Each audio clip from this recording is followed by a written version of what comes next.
नमस्कार दोस्तों, स्वागत है आपका अपने YouTube चैनल जीके विद प्रेम पे। मैं हूं प्रेम सिंह, व्याख्याता इतिहास। अपने बात कर रहे थे प्राचीन भारतीय इतिहास की, और अपना टॉपिक जो चल रहा था वो चल रहा था वैदिक सभ्यता। वैदिक सभ्यता के अपने दो पार्ट कर चुके हैं। सबसे पहले अपने बात की थी वेदों की विशेषताओं की, फिर उसके बाद में ऋग्वेदिक काल की। अब अपने बात करने वाले हैं उत्तर वैदिक काल की। तो आइए स्टार्ट करते हैं। हाँ, अगर अभी तक आपने मेरे चैनल को सब्सक्राइब नहीं किया है तो सब्सक्राइब करें चैनल को। आइए स्टार्ट करते हैं। उत्तर वैदिक काल। उत्तर वैदिक काल में सबसे पहले उत्तर वैदिक काल में सभ्यता का जो ऋग्वेदिक काल में जो सभ्यता का केंद्र था वो था सप्त सिंधु प्रदेश, यानी सिंधु और उसकी सहायक नदियों का जो क्षेत्र था वहां पर आर्य क्या कर रहे थे, निवास कर रहे थे। लेकिन जब उत्तर वैदिक काल आया तो उस काल में ये सप्त सिंधु से पूर्व दिशा की ओर आगे बढ़े और मध्य देश यानी ब्रह्म ऋषि देश इनका क्या हो गया, प्रमुख केंद्र हो गया। आर्यों की पूर्व की ओर प्रसार की जानकारी मिलती है अपने शतपथ ब्राह्मण से। अब इनकी पहले जो इनकी अंतिम सीमा थी वो थी सरस्वती नदी थी, लेकिन जब उत्तर वैदिक काल आया तो इनकी अंतिम सीमा हो जाती है सदा नीरा नदी। सदा नीरा यानी गंडक नदी तक इन्होंने विस्तार कर लिया था आर्यों ने।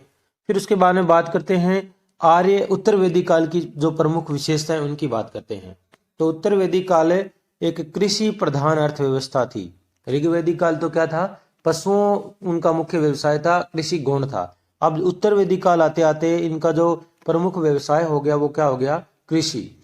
कबायली संरचना में दरार या जनपदों का उदय, यानी जो ऋग्वेदिक आर्य थे वो छोटे छोटे कबीलों में निवास करते थे, घुमक्कड़ जीवन व्यतीत करते थे।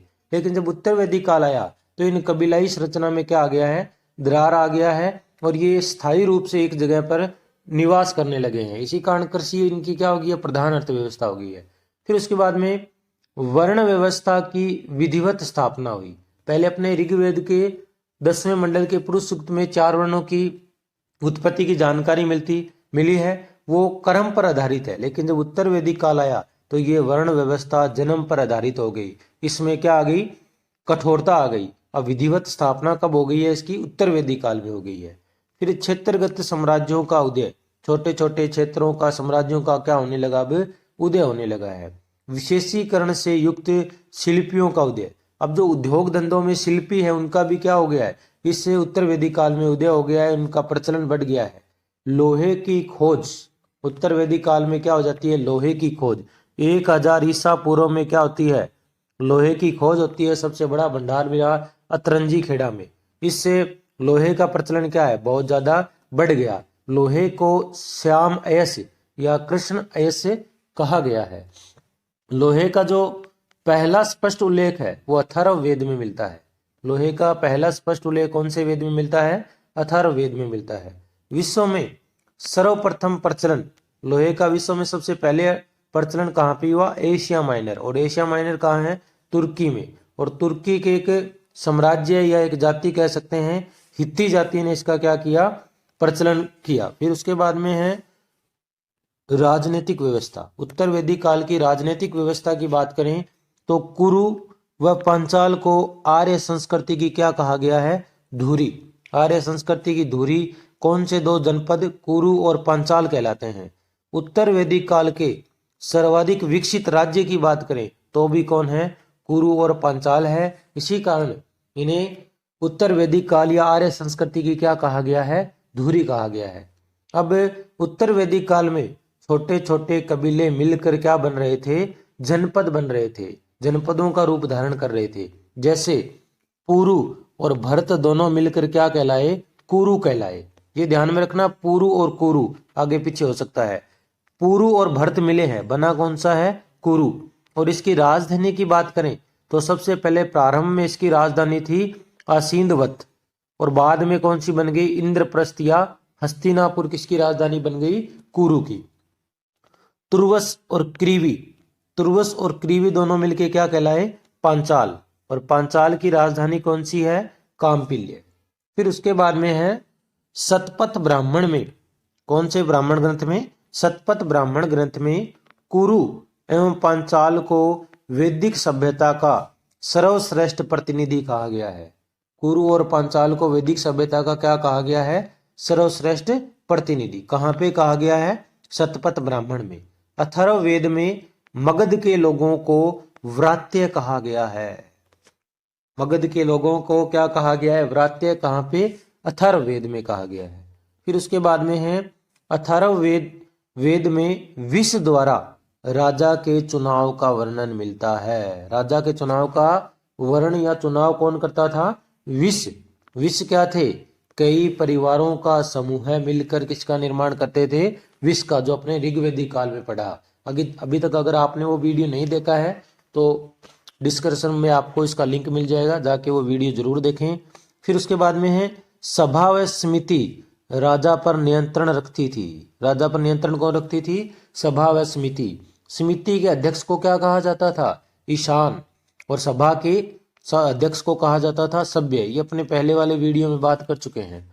अथर्ववेद में सभा को नरिष्ठा कहा गया है। नरिष्ठा का अर्थ है अनुलंघनीय, जिसका उल्लंघन नहीं किया जा सकता। अथर्ववेद में सभा व समिति को प्रजापति की दो पुत्रियां कहा गया। ये बहुत बार आया, किस में सभा व समिति को प्रजापति की दो पुत्रियां बताया गया? तो अथर्ववेद में बताया गया है। राजा की देवी उत्पत्ति संबंधी सिद्धांत का उल्लेख कहाँ पे मिलता है? ऐतरेय ब्राह्मण में मिलता है। ऐतरेय ब्राह्मण ग्रंथ में विभिन्न दिशाओं के शासन प्रणाली की जानकारी मिलती है। अलग अलग दिशाओं में अलग अलग राजा और उनकी अलग अलग उपाधियों की जानकारी हमें कहाँ से मिलती है? ऐतरेय ब्राह्मण से। ऐतरेय ब्राह्मण में क्या मिलता है? राजा का देवी उत्पत्ति संबंधी सिद्धांत मिलता है। गोपथ ब्राह्मण में विभिन्न दिशाओं के राजा द्वारा किए जाने वाले यज्ञ की जानकारी मिलती है। यानी अलग अलग दिशा के राजा अलग अलग प्रकार के यज्ञ करते थे। ये जानकारी हमें कहाँ से मिलती है? गोपथ ब्राह्मण से मिलती है। फिर उसके बाद में है इन दिशाओं के राजा और यज्ञ के बारे में बताया गया है। ये मान लो उत्तर, दक्षिण, पूर्व और पश्चिम। सबसे पहले बात करें उत्तर, तो उत्तर में जो राज्य होता था उसे क्या कहा जाता था? विराज्य कहा जाता था। और यहाँ का जो शासक होता था कौन सी उपाधि धारण करता था? विराट की उपाधि धारण करता था। और उत्तर के राजा द्वारा कौन सा यज्ञ किया जाता था? पुरुष मेध यज्ञ किया जाता था। इस यज्ञ में पुरुष की बलि दी जाती थी। फिर बात करें दक्षिण की, दक्षिण का जो राज्य है उसे क्या कहा जाता था? भोज्य। और दक्षिण का राजा या शासक कौन सी उपाधि धारण करता था? भोज की या सर्वराट भी इसको कहा गया है। इसके द्वारा जो यज्ञ किया जाता था वो कौन सा था? सर्वमेध यज्ञ था। फिर है पूर्व, पूर्व या प्राची। पूर्व के राज्य को क्या कहा जाता था? साम्राज्य। यहाँ का शासक कौन सी उपाधि धारण करता था? सम्राट की। और पूर्व के राजा द्वारा कौन सा यज्ञ किया जाता था? वाजपेय यज्ञ किया जाता था। इसमें रथ दौड़ का आयोजन करवाया जाता था और इस रथ दौड़ में जानबूझकर राजा को क्या बनाया जाता था? विजयी बनाया जाता था। फिर है पश्चिम, पश्चिम के राज्य को कहा गया है स्वराज्य। और पश्चिम का जो राजा है या शासक है वो उपाधि कौन सी धारण करेगा? स्वराट की। इसके द्वारा जो यज्ञ किया जाएगा वो कौन सा यज्ञ होगा? अश्वमेध यज्ञ। शक्ति का प्रतीक होता है अश्वमेध यज्ञ। फिर बच गया मध्य देश। मध्य देश को क्या कहा गया है? राज्य। और यहाँ का शासक क्या है? राजा। और यज्ञ कौन सा करेगा? राजस्व यज्ञ करेगा। ये राज्याभिषेक के अवसर पे किया जाता था राजस्व यज्ञ। इसमें सोमरस का क्या किया जाता था? पान किया जाता था। अब इस समुद्र से लेकर संपूर्ण पृथ्वी के स्वामी को क्या कहा गया है? एकराट कहा गया है। ये सर्वोच्च शासक होता था एकराट। फिर उसके बाद में है राज्याभिषेक की जानकारी। राज्याभिषेक की जानकारी कहाँ से मिलती है? शतपथ ब्राह्मण ग्रंथ से मिलती है। सबसे पहले राज्याभिषेक की परंपरा उत्तर वैदिक काल में शुरू हुई है। कब शुरू हुई है? उत्तर वैदिक काल में। जानकारी कहाँ से मिली? शतपथ ब्राह्मण ग्रंथ से। फिर उसके बाद में है रत्नीन। यजुर्वेद में राजा के उच्च पदाधिकारियों को रत्नीन कहा गया है। रत्नीन किसे कहा गया है? जो यजुर्वेद में इसका उल्लेख मिलता है, राजा के जो उच्च पदाधिकारी उच्च अधिकारी उनको क्या कहा गया है? रत्नी या रत्नी। शतपथ ब्राह्मण में 12 रत्नी या रत्नियों का क्या मिलता है? उल्लेख मिलता है, जानकारी मिलती है। अब ये 12 रत्नी कौन कौन से हैं एक नजर डालते हैं। सबसे पहले एक तो राजा स्वयं, फिर राजा का पुरोहित, फिर सेनानी, फिर युवराज और फिर उसके बाद महिषी। महिषी होती थी रानी या पटरानी को क्या कहा जाता था? महिषी। और फिर सुत। सुत है रथ सेना का नायक, सारथी या राज्य कवि। सुत क्या था? रथ सेना का नायक, सारथी या राज्य कवि। फिर है ग्रामीणी, ग्राम का स्वामी। छता, प्रतिहारी, राजप्रसाद के रक्षक। फिर है संग्रहहिता, कोषाध्यक्ष। भागदूत, अर्थ मंत्री, वित्त मंत्री या कर संग्रह। फिर है अक्षबाप, पासे के खेल में राजा का सहयोगी, आय व्यय का लेखा जोखा रखने वाला। अक्षबाप क्या है? पासे के खेल में राजा का सहयोगी, आय व्यय में व्यय का लेखा जोखा रखने वाला। पालागल, राजा का मित्र। पालागल क्या है? राजा का मित्र। फिर उसके बाद में कुछ अन्य नाम मिलते हैं जिनमें बात करते हैं वावाता। वावाता था प्रिय रानी को क्या कहा जाता था? वावाता। प्रियव्रति, परित्याग की रानी क्या कहलाती थी? प्रियव्रति। फिर दो शब्द एक जैसे, सतपति और सतपति। सतपति तो था सीमांत प्रदेश का प्रशासक, और सत माने 100 गांव के समूह का अधिकारी क्या कहलाता था? सतपति कहलाता था। फिर उसके बारे में बात करते हैं उत्तर वैदिक काल के प्रमुख यज्ञों की, जिनके अपने ऊपर चर्चा की थी, उनके ऊपर नजर डालते हैं कि सबसे पहले राजस्व यज्ञ, ये राज्याभिषेक के अवसर पे होता था। सोमरस का क्या किया जाता था? पान किया जाता था।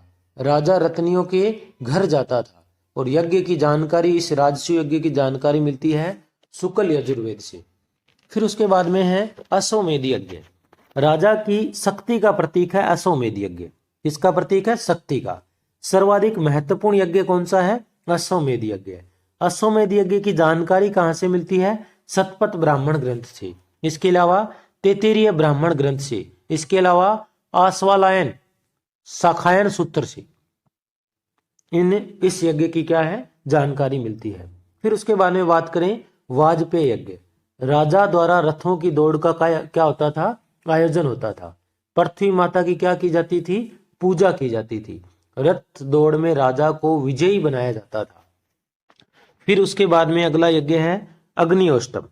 अग्नि को पशु बलि दी जाती थी। अग्निहोष्टम यज्ञ में क्या होता था?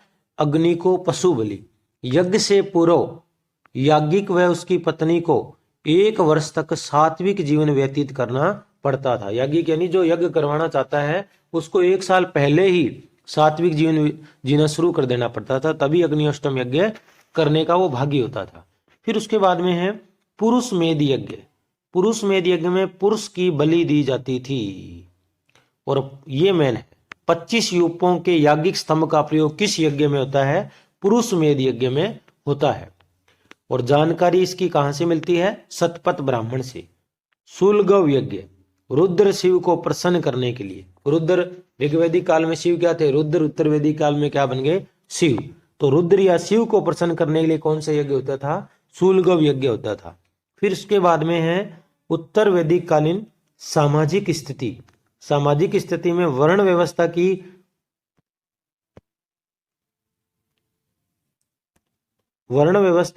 में क्या आ गई? कठोरता आ गई थी। वर्ण व्यवस्था में कठोरता। वर्ण व्यवस्था में कर्म के स्थान पर किस पर आधारित हो गई थी? ये अब जन्म पर आधारित हो गई थी। ऋग्वैदिक काल में किस पे आधारित थी? कर्म पर आधारित थी, लचीली थी, अब कठोर हो गई है। और किस पर आधारित हो गई है? जन्म पर आधारित हो गई है। ऐतरेय ब्राह्मण ग्रंथ में चारों वर्णों के कर्तव्यों का उल्लेख है। चारों वर्णों के कर्तव्यों का उल्लेख कहाँ पे मिलता है? ऐतरेय ब्राह्मण ग्रंथ में। ब्राह्मण, क्षत्रिय एवं वैश्य ही उपनयन संस्कार के अधिकारी थे। ब्राह्मण, क्षत्रिय एवं वैश्य, इन 3 वर्णों को किसका अधिकार था? उपनयन संस्कार का अधिकार था। शूद्र उपनयन संस्कार के भागी नहीं हो सकते थे। फिर उसके बाद में है उत्तर वैदिक काल में केवल वैश्य ही कर चुकाते थे। इन्हें अन्य से बलिकृत, दूसरे को बलि देने वाला, अन्य से भोज का या उपयोग में आने वाला, अन्य से प्याद्य कहा गया है। फिर शतपथ ब्राह्मण के अनुसार दास एवं शूद्र सोम यज्ञ में भाग ले सकते थे। किसके अनुसार? शतपथ ब्राह्मण के अनुसार दास और शूद्र किस में भाग ले सकते हैं? सोम यज्ञ में भाग ले सकते हैं। छांदोग्य उपनिषद में दासों को संपत्ति माना गया है। किसमें? छांदोग्य उपनिषद में दासों को क्या माना गया है? निजी संपत्ति माना गया है।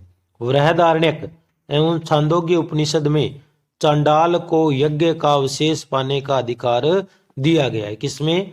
बृहदारण्यक उपनिषद और छांदोग्य उपनिषद में चांडाल को यज्ञ का अवशेष प्राप्त करने का क्या दिया गया है, अधिकार दिया गया है। फिर उसके बाद में है सर्वप्रथम गोत्र शब्द का उल्लेख कहाँ पे मिलता है, ऋग्वेद में। गोत्र शब्द का कुल, वंश, जाति के रूप में उल्लेख कहाँ पे मिलता है, अथर्ववेद में। सीधा गोत्र शब्द तो किसमें मिला, ऋग्वेद में।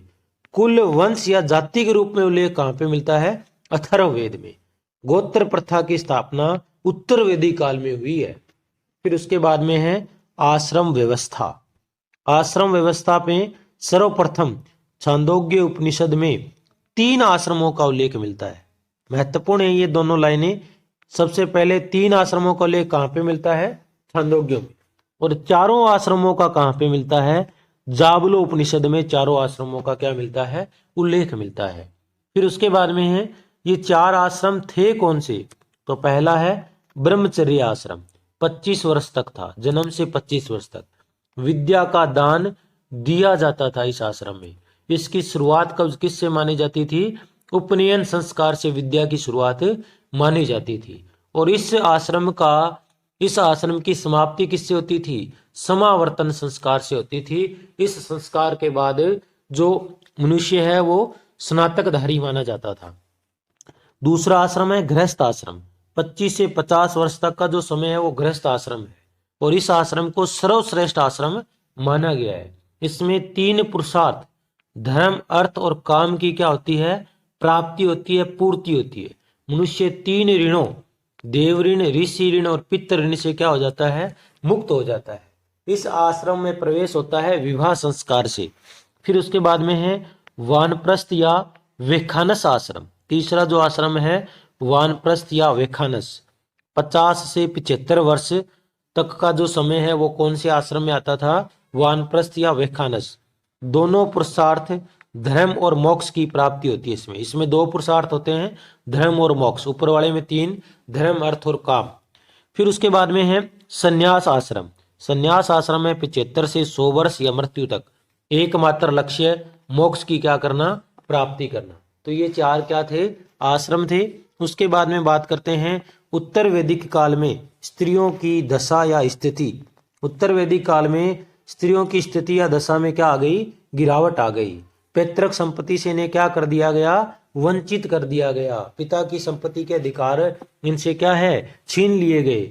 सभा में उनके प्रवेश को वर्जित कर दिया गया। अब महिलाएं सभा में भाग नहीं ले सकती थी, और महिलाओं को उपनयन संस्कार से भी क्या कर दिया गया, वंचित। ऋग्वैदिक काल में तो क्या है, ये इनका उपनयन संस्कार होता था, ये उपनयन संस्कार की भागी थी। लेकिन उत्तर वैदिक काल में इनको इनसे क्या कर दिया गया है, वंचित कर दिया गया है। फिर उसके बाद में है ऐतरेय ब्राह्मण में पुत्री को कर्पण कहा गया है, यानी समस्त दुखों का क्या है, कारण मानी गई है पुत्री। आश्वलायन गृह सूत्र में स्त्रियों के समावर्तन संस्कार का उल्लेख है। कौन से गृह सूत्र में, आश्वलायन गृह सूत्र में स्त्रियों के समावर्तन संस्कार का उल्लेख है। फिर है शतपथ ब्राह्मण में उल्लेखित विदुषी महिलाएं। पहले तो ऋग्वेद में मिली थी, अब की बार शतपथ ब्राह्मण में कुछ विदुषी महिलाओं के नाम मिलते हैं, उनके बारे में बात करते हैं। कौन कौन सी महिलाएं वो, एक तो है गार्गी, दूसरी है मैत्रेयी, गंधर्व गृहीता, जाबाल और कात्यायनी। ये 5 महिलाओं के नाम मिलते हैं किसमें, शतपथ ब्राह्मण ग्रंथ में। अथर्ववेद में कन्याओं के लिए ब्रह्मचर्य आश्रम के पालन का स्पष्ट उल्लेख है। कहाँ पे, अथर्ववेद में कन्याओं को किस आश्रम के पालन का उल्लेख है, ब्रह्मचर्य आश्रम का। याज्ञवल्क्य गार्गी संवाद कहाँ पे मिलता है, बृहदारण्यक उपनिषद में। इंपॉर्टेंट फैक्ट है ये। उसके बाद में बाल विवाह होने लगे थे। ऋग्वेदिक काल में बाल विवाह जैसी प्रथा नहीं थी, लेकिन उत्तर वैदिक काल में बाल विवाह क्या है, होने लगे थे। इसकी पहला उल्लेख या पहली जानकारी कहाँ से मिलती है, छांदोग्य उपनिषद से मिलती है। फिर अथर्ववेद में विवाह विच्छेद का उल्लेख है। विवाह विच्छेद यानी तलाक का उल्लेख कहाँ मिलता है, अथर्ववेद में मिलता है। दधीस्व्य क्या है, विधवा से उत्पन्न पुत्र को क्या कहा गया है, दधीस्व्य कहा गया है। तैत्तिरीय संहिता में इसका क्या है, उल्लेख है। पुनर्भू, वह स्त्री जो दूसरा विवाह कर ले उसे क्या कहा गया है, पुनर्भू, और उससे प्राप्त पुत्र को क्या कहा गया है, पुनर्भव। दूसरे विवाह से उत्पन्न पुत्र पुनर्भव। फिर उसके बाद में है उपकुर्बाण। उपकुर्बाण क्या है? यह ब्रह्मचर्य आश्रम की समाप्ति के बाद गृहस्थ आश्रम में प्रवेश करेगा, समावर्तन संस्कार का भागी होगा, उसे क्या कहा गया है? उपकुर्बाण। यानी गुरु के आश्रम से शिक्षा प्राप्त करने के बाद जो विवाह करके गृहस्थ आश्रम में प्रवेश करेगा उसे क्या कहा गया है? उपकुर्बाण कहा गया है। नैष्टिक या अंत्यवासी, ये विद्यार्थियों के प्रकार है उस समय के। नैष्टिक या अंत्यवासी जीवन भर गुरु के पास रहेगा और विवाह नहीं करेगा, ऐसा शिष्य क्या कहलाता था? नैष्टिक या अंत्यवासी। ब्रह्मवादिनी, जीवन भर ब्रह्मचारी रहने वाली महिला या महिला शिष्य को क्या कहा गया है? ब्रह्मवादिनी। फिर उसके बाद में है सदोदहा। सदोदहा है शिक्षा के बाद गृहस्थ आश्रम में प्रवेश करने वाली महिला। मैत्राणी संहिता में स्त्री को पासा यानी धृत, जुआ एवं सुरा के साथ 3 प्रमुख बुराइयों में गिना जाता है। किसमें? मैत्रिणी संहिता में 3 बुराइयों में किसको शामिल किया गया है? महिला को। पाशा, सुरा और तीसरी महिला। अथर्ववेद में सती प्रथा का उल्लेख मिलता है। ऋग्वेद में बाल विवाह और सती प्रथा नहीं थे, उत्तर वैदिक काल में दोनों का उल्लेख है। बाल विवाह भी होने लगे थे और सती प्रथा का उल्लेख भी कहाँ से मिला है? अथर्ववेद से मिला है। फिर उसके बाद में है समज्या। समज्या क्या है? मनोरंजन हेतु आयोजित किए जाने वाले उत्सव को क्या कहा गया है? समज्या। फिर धार्मिक जीवन, उत्तर वैदिक काल का धार्मिक जीवन। उत्तर वैदिक काल में धार्मिक अनुष्ठानों एवं कर्मकांडों में क्या हो गई? वृद्धि हुई। इंद्र व अग्नि का महत्व क्या हो गया? कम हो गया। स्रोत या प्रधान देवता अब कौन बन गए? प्रजापति ब्रह्मा बन गए। सृष्टि के निर्माता के रूप में इनकी क्या होने लगी? पूजा होने लगी। उपनिषदों में यज्ञ व कर्मकांडों की क्या की गई है? निंदा की गई है। गृहस्थ आर्यों द्वारा किए जाने वाले 5 महायज्ञ कौन कौन से थे? इन पे बात करते हैं। तो पहला था ब्रह्म यज्ञ या ऋषि यज्ञ। अध्ययन अध्यापन द्वारा ब्रह्म के प्रति कृतज्ञता प्रकट करने हेतु किए जाने वाला यज्ञ क्या था? ब्रह्म यज्ञ या ऋषि यज्ञ। फिर दूसरा है देव यज्ञ। हवन द्वारा देवताओं की पूजा अर्चना करना क्या कहलाता था? देव यज्ञ कहलाता था। पितृ यज्ञ, पितरों का जल एवं भोजन द्वारा तर्पण क्या है? पितृ यज्ञ है। मनुष्य यज्ञ, अतिथि सत्कार किसमें आएगा? मनुष्य यज्ञ में। और 5वां है भूत यज्ञ, समस्त जीवों के प्रति कृतज्ञता प्रकट करना। जैसे आप गायों या पशुओं को चारा डालते हो, चिंटियों को आटा डालते हो, ये किसमें आएगा? भूत यज्ञ में आएगा। तो ये यज्ञ 5 कौन से हैं? 5 महायज्ञ, ब्रह्म यज्ञ, देव यज्ञ, पितृ यज्ञ, मनुष्य यज्ञ और भूत यज्ञ। इसके अलावा 3 ऋण थे। वो 3 ऋण कौन से थे? ऋषि ऋण, देव ऋण और पितृ ऋण। फिर उसके बाद में है 16 संस्कार। 16 संस्कार की जब बात आती है तो गौतम धर्म सूत्र में संस्कारों की संख्या कितनी बताई गई है? 40 बताई गई है। वेखानस धर्म सूत्र में संस्कारों की संख्या कितनी बताई गई है? 18 बताई गई है। जबकि अपने समाज में प्रचलित संस्कारों की संख्या कितनी है? 16 है। अब 16 संस्कारों की बात करते हैं। सबसे पहला है गर्भाधान, फिर है पुष्पवन यानी पुत्र प्राप्ति हेतु जो किया जाता था वो कौन सा था? पुष्पवन। गर्भ धारण के 3रे माह में ये संस्कार होता था। फिर है सीमंतोनयन, फिर है जात कर्म। जन्म के बाद पहला संस्कार कौन सा है? जात कर्म। जन्म से पहले होने वाले कितने संस्कार हैं? 3। कौन कौन से? गर्भाधान, पुष्पवन और सीमंतोनयन। जात कर्म क्या है? जन्म के बाद होने वाला पहला संस्कार। सीमंतोनयन गर्भ धारण करने वाली महिलाओं को बुरी आत्माओं बुराई से बचाने के लिए जो संस्कार होता था वो कौन सा था? सीमंतोनयन था।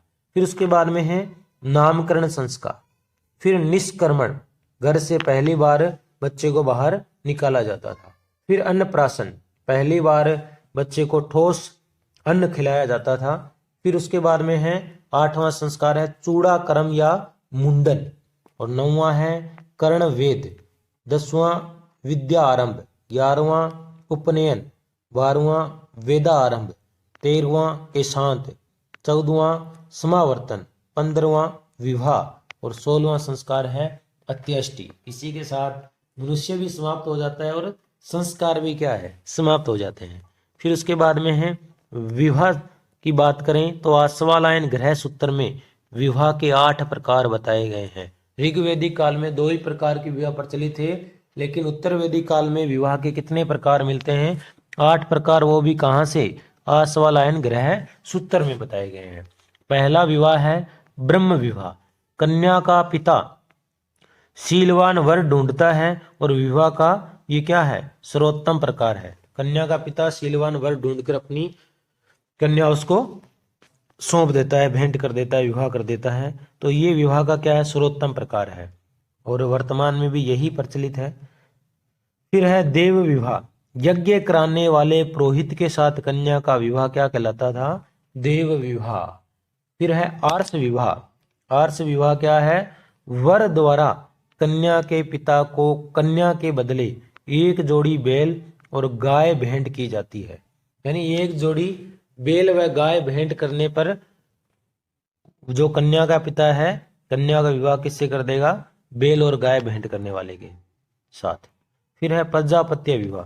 कन्या का पिता वर को बिना दहेज के कन्या प्रदान करता है। बिना दहेज के कन्या प्रदान करना क्या है, प्रजापत्य विवाह है। ये 4 तो सर्वोत्तम प्रकार है। फिर उसके बाद में गंधर्व विवाह, जो आजकल ज्यादा ट्रेंड में है, प्रेम विवाह, प्रणय विवाह। फिर है असुर विवाह। पिता धन वधु शुल्क लेकर कन्या को बेच देता है, वो कौन सा प्रकार है, असुर विवाह है। फिर है राक्षस विवाह। राक्षस विवाह है बलपूर्वक कन्या का अपहरण। महाभारत में इसे क्षेत्र धर्म या छात्र धर्म कहा गया है। छात्र विवाह भी कह सकते हैं। बलपूर्वक कन्या का क्या किया गया, अपहरण। फिर है पैशाच विवाह। निकृष्टतम विवाह है, ये सबसे निम्न कोटि का विवाह है। छल द्वारा कन्या पर क्या करना, अधिकार करना क्या है, पैशाच विवाह है। फिर उसके बाद में उत्तर वैदिक कालीन आर्थिक जीवन की बात करें तो इनका मुख्य व्यवसाय क्या था, कृषि था। ऋग्वेदिक काल का तो क्या था, पशु, और कृषि क्या था, गौण। अब कृषि क्या है, मुख्य व्यवसाय है।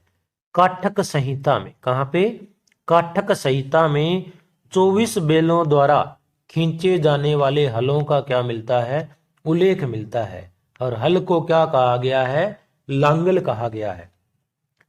शतपथ ब्राह्मण ग्रंथ में कृषि की 4 क्रियाओं का क्या मिलता है, उल्लेख। 4 क्रियाएं कौन सी, सबसे पहले की जुताई, फिर की बुआई, फिर कटाई और फिर मड़ाई। मड़ाई है अन्न को भूसे से अलग करना। चल संपत्ति का मुख्य आधार क्या था, पशु था। एक तो होती है चल संपत्ति, एक होती है अचल। चल संपत्ति का जो मुख्य आधार है वो क्या है, पशु। मुख्य फसल कौन सी थी इनकी, गेहूं व धान। जबकि ऋग्वैदिक काल में केवल एक फसल का उल्लेख मिलता है, यव या जौ का। यजुर्वेद में ब्रीही नाम से चावल का क्या मिलता है, उल्लेख मिलता है। किस नाम से, ब्रीही।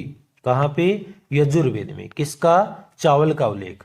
अथर्ववेद के अनुसार सर्वप्रथम पृथ्वी वेन्य ने हल और कृषि को जन्म दिया। किसके अनुसार, अथर्ववेद के अनुसार।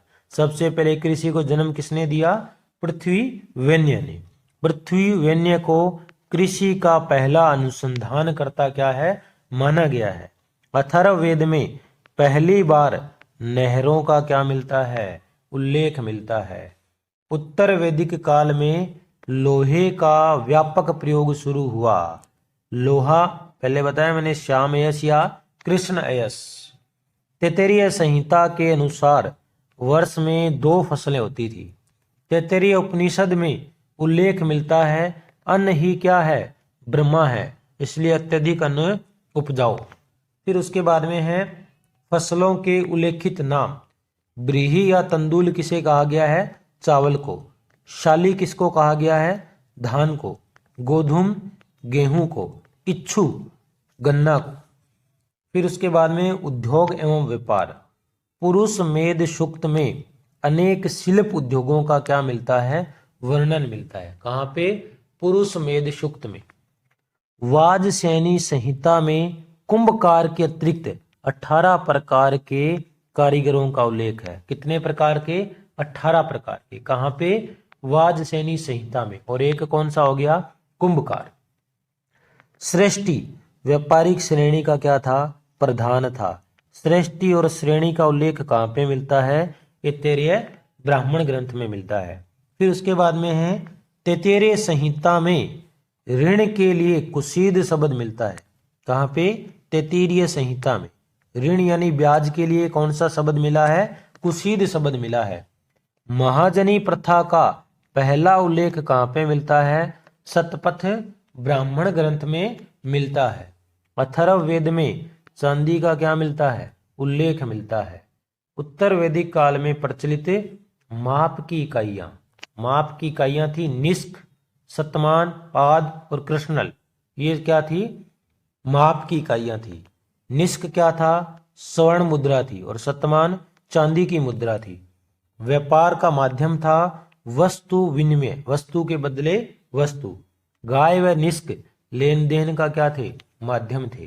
फिर उसके बाद में बात करते हैं उत्तर वैदिक काल में प्रचलित मृद भांडों की। उत्तर वैदिक काल में 4 प्रकार के मृद भांड प्रचलित थे। एक तो है काले एवं लाल मृद भांड, कृष्ण या लाल। काले मृद भांड, चित्रित धूसर मृद भांड और लाल मृद भांड। सबसे ज्यादा कौन से प्रचलित थे? लाल मृद भांड। और उत्तर वैदिक काल की विशेषता या उत्तर वैदिक काल का विशेष मृद भांड कौन सा था? चित्रित धूसर मृद भांड था। उत्तर वैदिक काल का सबसे बड़ा लोहे का पुंज कहाँ से मिला है? अतरंजी खेड़ा से मिला है।